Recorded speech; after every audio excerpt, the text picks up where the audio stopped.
Welcome back to another Blue Jackets game reaction. And in game 30 yesterday, the Jackets lost in an afternoon matinee game 5-2 against the Panthers at home. Some recent roster news for the Jackets. Tarasov has been called up from his AHL conditioning assignment, and Jet Greaves has been sent back down to the Cleveland Monsters. The game against the Panthers yesterday wasn't really about the actual game, so I will discuss the on-ice stuff pretty briefly. Jet Greaves in net again, and he had another pretty solid game. I know the total score of 5 goals against looks bad, but 2 of those were on empty net goals. So Jet Greaves overall had 30 saves on 33 shots. Definitely helped a good part of them keeping them in the game. Almost was a part of a 7-minute penalty kill, although Florida did get a goal at the tail end of that there. The 2 first-period goals from Florida were just examples of the defense kind of leaving guys wide open in some prime spots on the ice. You had Forsling in the high spot, Carter Verhaeghe getting left alone at net front for his deflection goal. But basically, sometimes the Jackets were caught with watching the puck a bit too much early in this one, those mistakes ending in the back of the net. But also in the first period, the Russian line stayed hot. Chinakhov scoring a goal off the rush. His goal was in between those 2 Panthers goals, so I guess you could say at least there wasn't a blown lead in this one. Voronkov also having a tap-in goal while Columbus was in the empty net. That made it 3-2, made it a 1-goal game, gave the end of the game some hope there, but the Panthers got their empty net goals shortly after, and that's how you reach the score of 5-2. But once again, the real story of this game is not in the score, and it was in the events of the third period, starting with Nick Cousins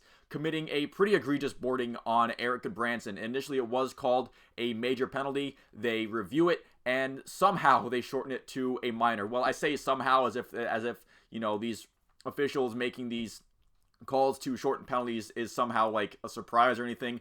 They've been officiating, the officiating has been gun shy ever since that bad call against Vegas in the 2019 playoffs, where they've been very hesitant to hand out major penalties. It seems like if the refs have any excuse or any reason to shorten penalties, they will do it on review. You combine that with the mentality of the officials that's been going on basically since the beginning of time, where you have the refs trying to impact the game as little as possible. It seemed like they try to even up the power plays as much as possible as well. And then you get to the debacle you had yesterday, where ironically the officials making a lesser call actually had a much bigger impact on how the game went the rest of the way. Since, if Erik Gudbranson stays down on the ice hurt with how the refs in the NHL call their penalties, that probably stays a major penalty, where it seems like the NHL is very results-based with how they hand out punishments, whether it's suspensions, which we'll get to in this video as well, or just on-ice stuff, where if Gudbranson was injured, that probably stays a major, but because Erik Gudbranson was good to go and he came up swinging, that probably swayed the ref's opinion a little bit of how that penalty was reduced to a minor. But since Gudbranson was still good to go and Nick Cousins was still in the game and not ejected, Gudbranson would look for vindication that wasn't given to him by the officials, finding Cousins later in the third period and just beating the snot out of him. Definitely very well deserved. Cousins, by the way, just refused to fight Gudbranson straight up, because I think we all know how that would have gone. Probably wouldn't have gone much different than what happened in the game, actually, with Gudbranson just, again, ragdolling him on the ice. As of this recording, Erik Gudbranson has a hearing with the league, could be suspended up to 5 games and hit that maximum player fine that they tweet out all the time. Cousins does not have a hearing because, if you ask me, the NHL doesn't really care about punishing actual hits that could be a problem, but they do care about punishing players who make hits that look bad. And Erik Gudbranson going out and attacking Cousins and throwing him on the ice and punching him while he's on the ground, that certainly does look bad. And while the Cousins hit also looks terrible, Gudbranson not being injured gives them the ability to kind of shrug their shoulders and say, well, you weren't actually hurt that bad, so why should we kind of punish this hit? And I think that's a terrible mentality for a player safety group to have, but it's the one that they have had for a long time. Well before this hit, they've had that for years and years and years with George Parros at the head of the player safety organization.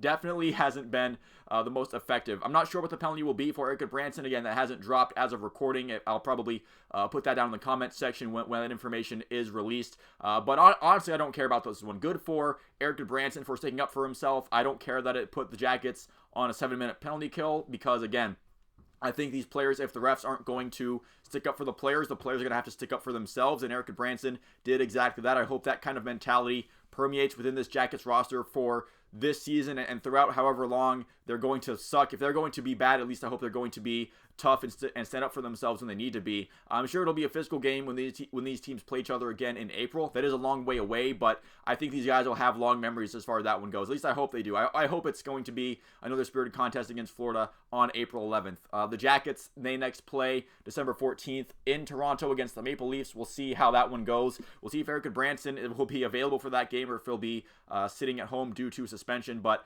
either way, good. I say good on Erik Gudbranson for what he did to Nick Cousins after that hit that Cousins put on Gudbranson. I think that was just a textbook example of egregious, dirty hit that the NHL should not be putting up with. But again, the NHL, as long as Gudbranson is fine, and thankfully for Gudbranson's sake, he wasn't injured after that hit. I think as far as the NHL goes, they're fine with what the refs called. They don't feel the need to put any additional punishment on Nick Cousins because, once again, Erik Gudbranson was fine. So in the NHL's opinion, A-okay. But again, good for Erik Gudbranson for sticking up for himself. And that's going to do it for this video. Thank you so much for watching. If you didn't make it this far into it, make sure to leave a like and subscribe if you enjoyed the video and you'd like to see more like it. You can let me know what you thought about this game down in the comments below. I'm not going to be yelling and ranting and raving about the situation because I've come to expect it from the NHL at this point where, yeah, Erik Gudbranson's probably going to get some kind of punishment or suspension while Nick Cousins just gets a 2-minute minor, and that'll be it. That's how the NHL works at this point. No reason to get angry at something that you fully expect to happen. But once again, thank you for watching. I will see you at the next one.